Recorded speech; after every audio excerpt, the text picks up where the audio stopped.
आध्यात्मिक कहानी, आध्यात्मिक यात्रा, दीपक की खोज। बहुत समय पहले की बात है। एक छोटे से गांव में दीपक नाम का एक युवक रहता था। दीपक का जीवन साधारण था, लेकिन उसके मन में हमेशा एक बेचैनी रहती थी। वह हर रोज खेतों में काम करता, अपने माता पिता की सेवा करता और गांव के त्योहारों में हिस्सा लेता, लेकिन उसके भीतर हमेशा एक खालीपन महसूस होता। वह अक्सर सोचता, क्या यही जीवन है? क्या सिर्फ जन्मा, काम किया और मर गया बस? दीपक के गांव में एक बूढ़ा साधु आया करता था, जिनका नाम महात्मा विराज था। लोग कहते थे कि महात्मा विराज ने बहुत दूर देशों की यात्रा की है। उन्होंने अनेक गुरुओं से शिक्षा प्राप्त की और गहरी आत्मज्ञान की प्राप्ति की। दीपक अक्सर महात्मा के पास जाता, उसके जीवन के अनुभव सुनता और उनसे ज्ञान प्राप्त करने की कोशिश करता। एक दिन दीपक ने महात्मा से साहसिक प्रश्न पूछा, गुरुदेव, मैं जीवन में सच्चा आनंद और शांति कैसे पा सकता हूँ? मैं हर चीज करता हूँ पर फिर भी मन नहीं भरता। महात्मा ने हल्की सी मुस्कान के साथ उत्तर दिया, बेटा, आनंद और शांति बाहर से नहीं मिलती, यह तुम्हारे भीतर छुपी है। लेकिन इसके लिए तुम्हें अपने मन को समझाना है और अपने कर्मों का निरीक्षण करना होगा। अगर तुम तैयार हो तो मैं तुम्हें आत्मा की सच्ची खोज की राह दिखाऊंगा। दीपक ने तुरंत सहमति दे दी। अगले ही दिन महात्मा विराज ने उसे एक सरल साधना का नियम दिया। उन्होंने कहा, सुबह सूर्योदय से पहले उठो, अपने मन को शांत करो और केवल अपने श्वास पर ध्यान केंद्रित करो।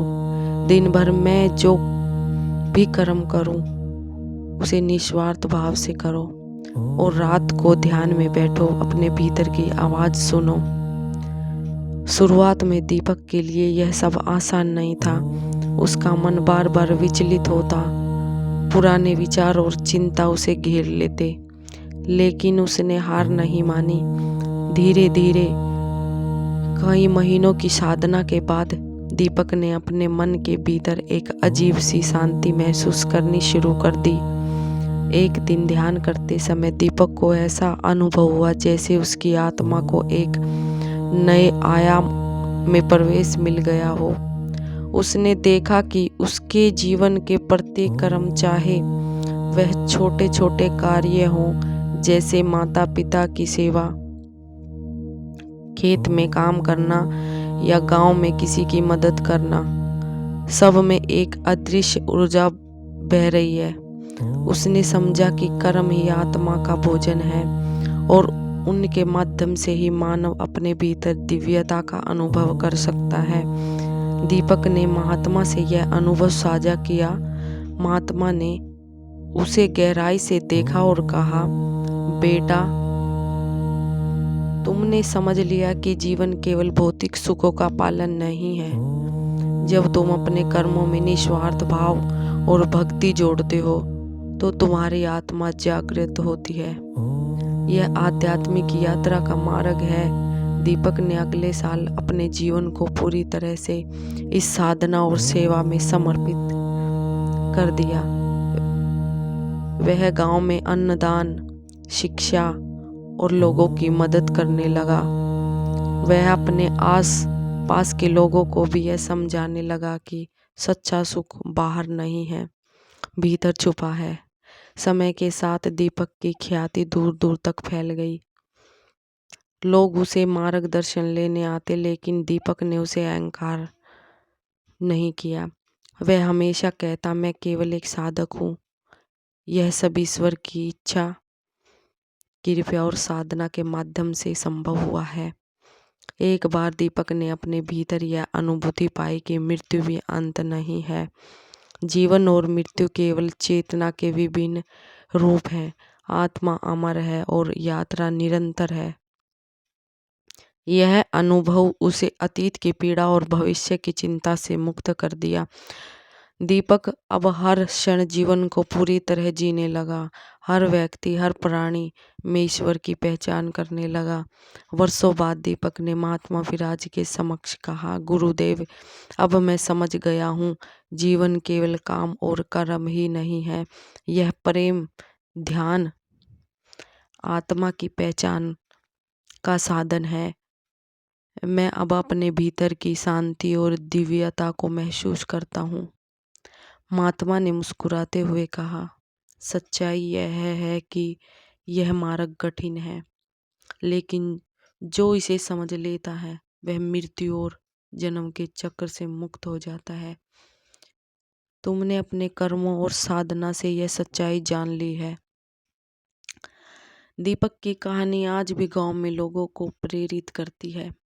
यह हमें याद दिलाती है कि जीवन का अर्थ केवल सुखों में नहीं है।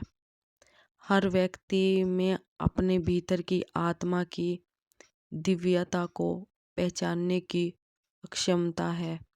जब हम निस्वार्थ भाव से कर्म करते हैं, ध्यान करते हैं और दूसरों की सेवा करते हैं, तब ही जीवन का वास्तविक आनंद और शांति प्राप्त होती है। दीपक की आध्यात्मिक यात्रा यह सिखाती है कि जीवन का उद्देश्य केवल भौतिक सुख नहीं है।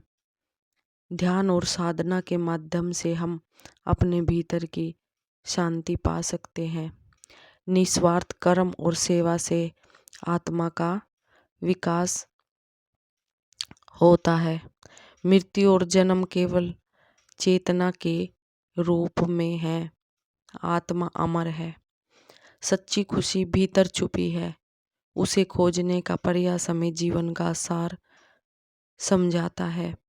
इस कहानी से हमें यह प्रेरणा मिलती है कि हमें अपने जीवन के हर कर्म, हर विचार और हर निर्णय को सोच समझ कर और प्रेम, सेवा के भाव से करना चाहिए। तभी हम जीवन के वास्तविक आध्यात्मिक सुख को अनुभव कर सकते हैं।